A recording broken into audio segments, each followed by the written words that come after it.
you want to continue to produce those probes. But you asked me a while back about the Phoenixes, and it's a style that's come in favor recently. It came out of China actually, and now the Korean Protosses are using it. Really, what the Phoenixes are supposed to do is in the early game prevent medevac harass, and then towards the late game, they really prevent a lot of the Viking dominance of the sky. Gotcha. Because if you just A-click your Vikings, then they'll target fire the Phoenixes, because you typically try to fly the Phoenixes in front of the Colossi. And also because they will do damage. So now you can go, you don't have to go so stalker heavy. Like this number of stalkers that Torque has is the maximum number of stalkers he needs for the style to work. Gotcha. Like he doesn't you don't need need the stalkers to shoot up. Here comes the stim in with the engage. Good time warp. That Oracle is not yet shooting. Does just a little bit. But there we go. Those Phoenixes are now just picking off those units. Going to get 2 medevacs here. Yeah, trying to exactly. get a third, unless they boost away, which they can. I don't know why he hasn't boosted. There we go. Oh, but look how fast those Phoenix move. So fast. Yeah. Does want to move back and to lose 1. I think he's overextending just a little bit. He needs to pull back. He's got his second Colossus nearly finished. Extended Thermal Lance halfway done. Probably needs some more Phoenix, I would assume, and that third base to get saturated, as we do see the income tab for a Terran player is about 300 minerals per minute over. Yeah. So what do we need? Because those Phoenixes are so crazy fast and so strong against the medevacs. He's producing a ton of Vikings. Does does Torque here need to switch to Immortals? Go for this heavy air that he's trying to come back against? This is exactly the style that he needs to do. He needs to get more Phoenix out though. He doesn't have enough at this point, and he needs to start. Yeah, he's getting upgrades. Focus your gas into Colossi Phoenix and start going into Templar, especially like Charge and that sort of thing. But Templar tech. But Fire Ferret's response has been solid. He had it on a second starport. I would say he needs to reactor it and add on even a third if the Phoenix count gets much higher, because once you get to like 5 Viking production, or at least 4 Viking and 1 medevac production, you can't, unless you're willing to go triple Stargate, which is almost stupid. It's not economically worth it to do it. Here comes a drop in the third, but those cannons are going to fight back. Yeah, but the cannons, as soon as the unit drops out, the cannon automatically targets the unit. It doesn't actually target the medevac anymore. So if you can drop the units, you can actually prevent the cannon from being effective. But Torque needs to work on his units splitting, because this is going to happen every time. With units now pressuring the third. Not going to lose it right away. He may hold. Needs to be dropping either Force Fields or Guardian Shields. Yeah, but the thing is, alright, so finally the Stalkers are focusing down the Vikings, but 2 Colossi live, and that's a bad trade for Fire Ferret. You don't want to trade your entire army and allow Colossi to live. He had an opportunity there to kind of micro a portion of his army and go kill the Colossi, and just tactically, that was bad control, actually, in my opinion, from Fire Ferret. Torx now has an opportunity to come back into this game because of that slip up by Fire Ferret. Yeah, Fire Ferret does have a ton of probes transferring from the main. He probably needs to get down a fourth base if he wants to stay ahead in this game. Because slowly he's going to be losing the lead as Torque's third base is kicking into gear here. He's got his third Colossus. He's starting to push out more. A Void Ray now, and just more Zealots. And I mean, if Fire Ferret doesn't expand, he's going to end up getting way behind in this game. So the Void Ray was actually a misclick. He realized it as soon as it came out, because he had a second Void Ray queued up, and he canceled both. It right away. Yeah, and built Phoenix. So that was actually a misclick. You have a drop coming in again, but there is 4 cannons that are Tosis pyloned. Not sure how that's going to handle. We'll see if this drop is just waiting for now. There's the mothership. It should kill 1 medevac. The mothership's not ready. It doesn't have a photon overcharge for a while, so. Charge is just getting started. There it goes. Yeah, and boom, instantly, and yeah, the second one just gets out because even though Marauders would have gotten dropped, they would have all died. But yeah, now we see DT's Shrine coming out. High Templars are going to be viable now. Charge is halfway done.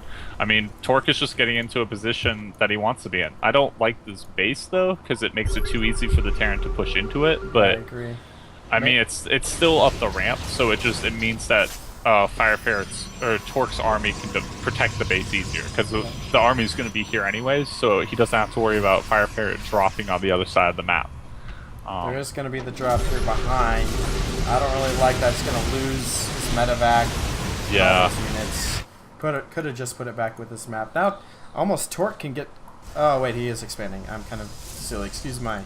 I was going to say he needs to expand behind.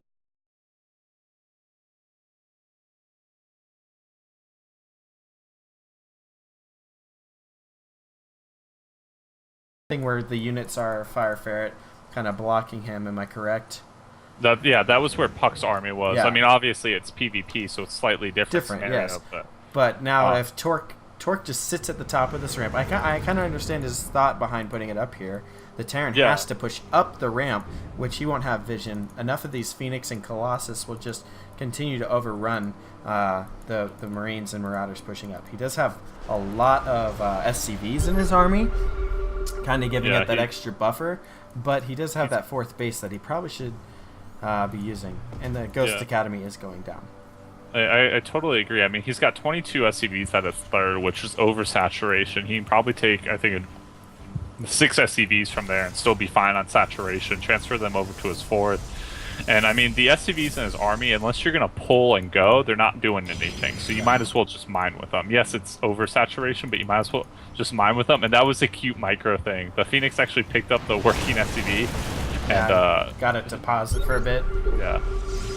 But really what you want to do here is Fire Ferret missed the window. Fire Ferret had a window where he could have pushed with the SCVs. That was pre-storm. All it was going to be was Colossi.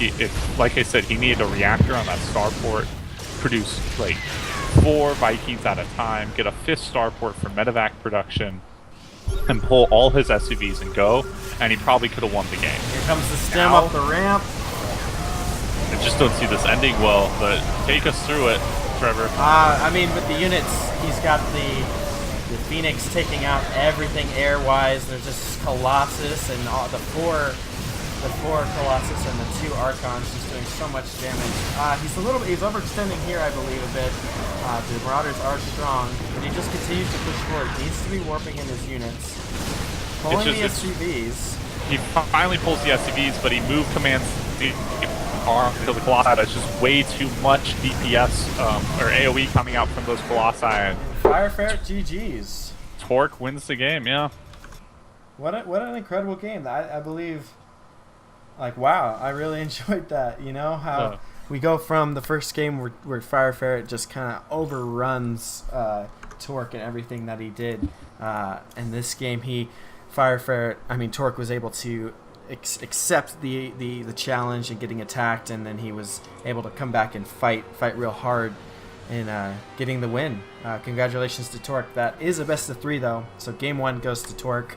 We do have 2 more games remaining for Fire Ferret to come back. Yeah, I'm waiting on the map choice from Fire Ferret, but that does mean he can't lose the game now. And what we're seeing from Fire Ferret is his opening build is just very solid. And his early game style is very, very solid. I'm making the map right now as it is Dead Wing, but where he seems to be struggling a little bit in the TVP matchup, especially, is the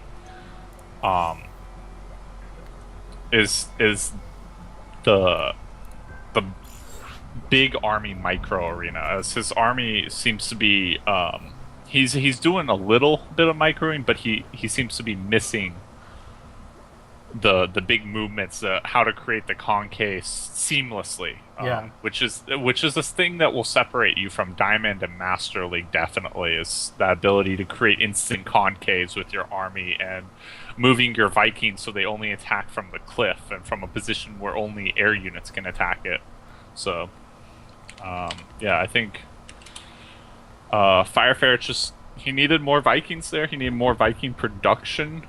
Um, Yeah, definitely. As we, I mean, and you look at that last engagement where Fire Ferret had pulled his Vikings forward, gotten most of them taken out, and then put them behind his army, and then when he attacked, he just didn't have any of the Vikings with him to fight, and so we had an issue there with no Vikings, and so these Phoenix are able to just go through and kill everything. yeah, I mean, just wreak havoc on that army. He did a good job, at least, of target firing the Vikings, but we'll get into the analysis in a little bit. We got the player introductions to get through. So, beginning of Game 2, we have our player in the bottom left. He was the winner of Game 1 with on the back of a Phoenix Colossi style. He is our orange player from U of A Esports, Torque. And our player in the top left of the map, Deadwing. He is our red Terran player. He is down 0-1. He too, I have just learned, is from U of A Esports. He is Firefet. And so, coming from that kind of crunched map, in my opinion, where you kind of have to get the good concaves like you were talking about, or else your units will just get overrun, as we saw in this last game and in the minigun versus puck game. How is this going to translate with this kind of larger, yet still kind of crunchy map? I don't know the word. I'm using crunchy, guys. That's what I'm going to use. But how do we engage? We don't want to engage up ramps. We don't want to engage in their base. How are we supposed to fight in this interesting style of map? I would say the big thing is here to make sure that when you're fighting on this map, you want to fight outside.